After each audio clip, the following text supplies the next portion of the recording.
Why is it that the things we want the most often feel the hardest to achieve? It's a paradox. The more intensely we desire something, the more elusive it becomes. This isn't just an abstract idea. It's deeply rooted in the way our brains operate. When we set a goal, our conscious mind focuses on achieving it, but the subconscious mind, the powerhouse that governs habits, emotions, and automatic behaviors, may resist. The subconscious is designed to prioritize safety and familiarity, drawing on past experiences stored in the hippocampus and routines governed by the basal ganglia. If achieving a goal feels risky or unfamiliar, the subconscious perceives it as a threat, even when the conscious mind knows it's a positive step forward. Here's the twist. The harder we focus on success, the more we also amplify our fears of failure. The brain's reticular activating system, RAS, which filters information based on focus, highlights these fears, making them seem more real. Stress compounds this, activating the hypothalamic pituitary adrenal HPA axis. This stress response floods the brain with cortisol, impairing the prefrontal cortex's ability to think logically and leaving the amygdala in charge, heightening emotional responses and impulsive actions. The paradox deepens when we consider neuroplasticity. By repeatedly worrying about failure or obsessing over a goal, we strengthen neural pathways associated with those fears, embedding behaviors that unconsciously sabotage our efforts. For example, someone desperately wanting a relationship may act overly cautious or clingy, inadvertently pushing others away, the very outcome they dread. It's as if the mind becomes a battlefield. The conscious mind pushes toward the goal, while the subconscious, driven by fear and habit, pulls in the opposite direction.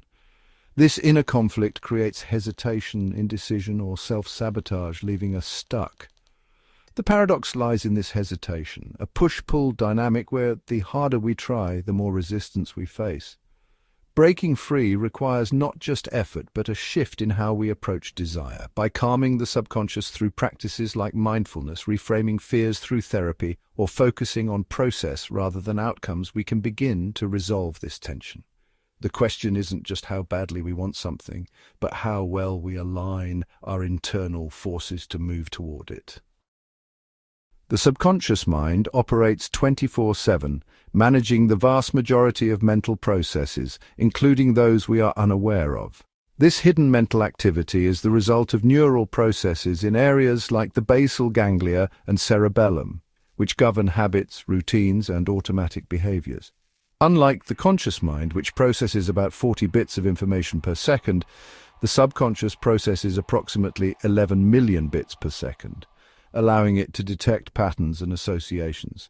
It relies heavily on past experiences encoded in long-term memory stored in the hippocampus. When we consciously decide on a goal, the subconscious may still drive behaviors aligned with older programming that prioritizes safety and familiarity over new or challenging objectives. This disconnect often leads to frustration when our actions contradict our desires. A professional avoiding opportunities to speak publicly might subconsciously associate public speaking with past humiliation, even when conscious intentions are to grow professionally.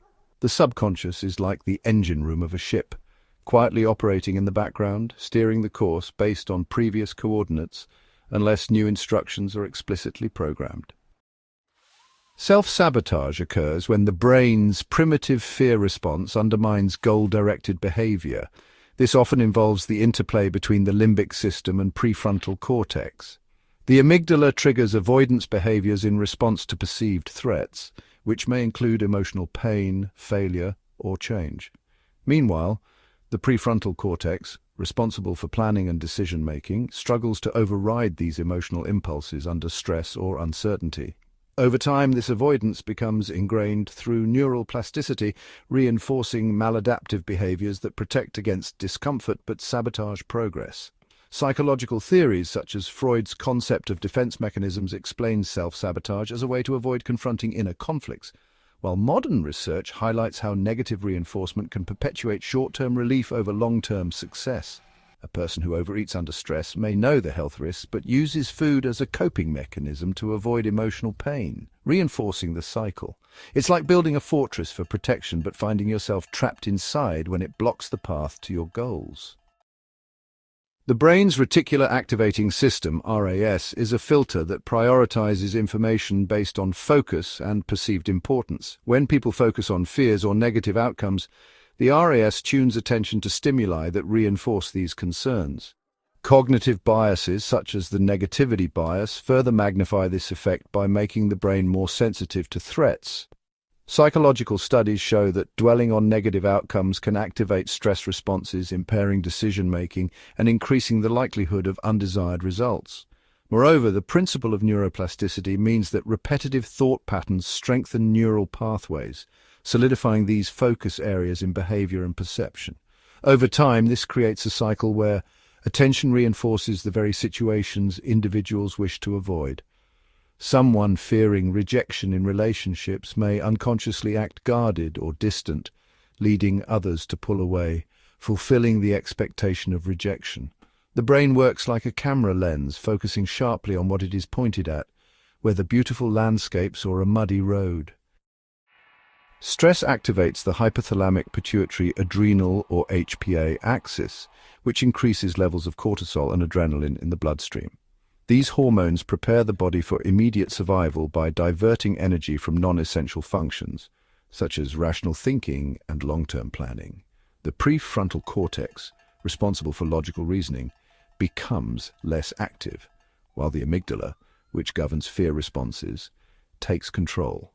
Prolonged stress can lead to hyperactivity in the amygdala and atrophy in the prefrontal cortex, impairing decision-making abilities over time. Neurotransmitter imbalances further exacerbate these effects, leading to impulsive behaviors driven by fear rather than conscious intention.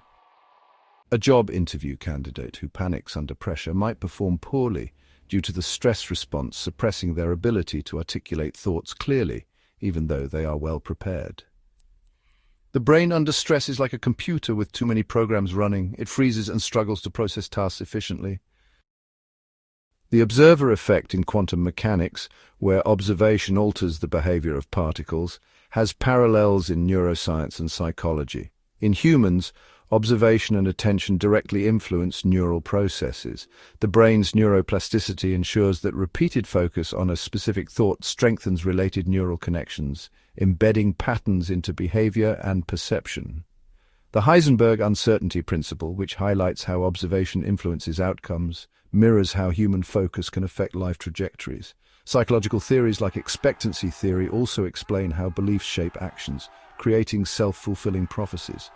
A person constantly worrying about making mistakes might hesitate, second-guess decisions, and inadvertently increase the likelihood of errors due to divided attention.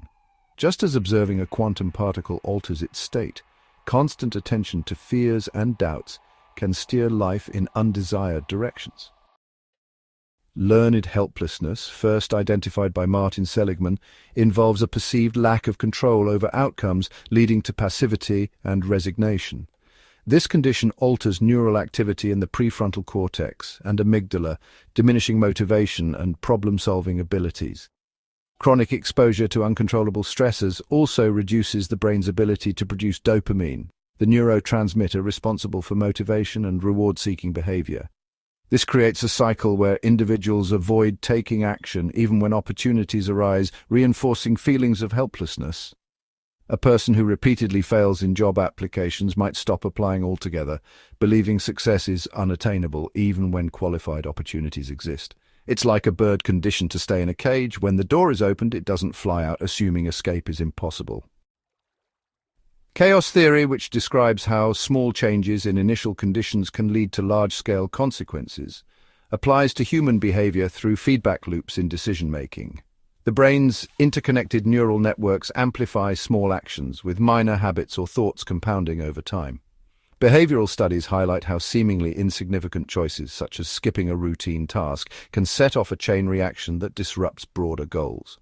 This is because the brain operates through patterns, and a slight deviation can cascade into long-term behavioral shifts. Failing to prioritize a single day of exercise can lead to a gradual abandonment of fitness goals over months. A small leak in a dam, if ignored, can grow into a flood that changes the landscape entirely. The emotional brain, dominated by the limbic system, processes stimuli faster than the rational brain, governed by the prefrontal cortex. This rapid processing ensures survival in immediate threats, but often overrides logical decision-making in non-life-threatening situations. Under stress, the amygdala becomes hyperactive, releasing hormones like adrenaline that prepare for action but impair rational thought. Chronic stress can weaken the prefrontal cortex's regulatory role, making it harder to prioritize long-term goals over emotional impulses. A person spending impulsively during emotional distress may later regret their actions, but find themselves repeating the behavior during subsequent emotional upheavals. The brain under emotional control is like a car with an oversensitive accelerator and weak brakes. It moves too quickly and is hard to stop. Life's outcomes are shaped by an interplay of personal choices and external forces such as societal pressures, environmental conditions, and random events. External chaos introduces variability, making even well-planned actions subject to unforeseen consequences. Neuroscience shows that external stimuli heavily influence neural pathways, often reinforcing behaviors based on environmental feedback rather than internal desires. This alignment with chaos theory explains why unpredictability governs many life situations. A person launching a business might face failure due to unexpected economic downturns or shifts in consumer behavior, despite excellent planning. Life is like a chessboard in a storm. No matter how strategic the moves, external gusts can knock the pieces off course.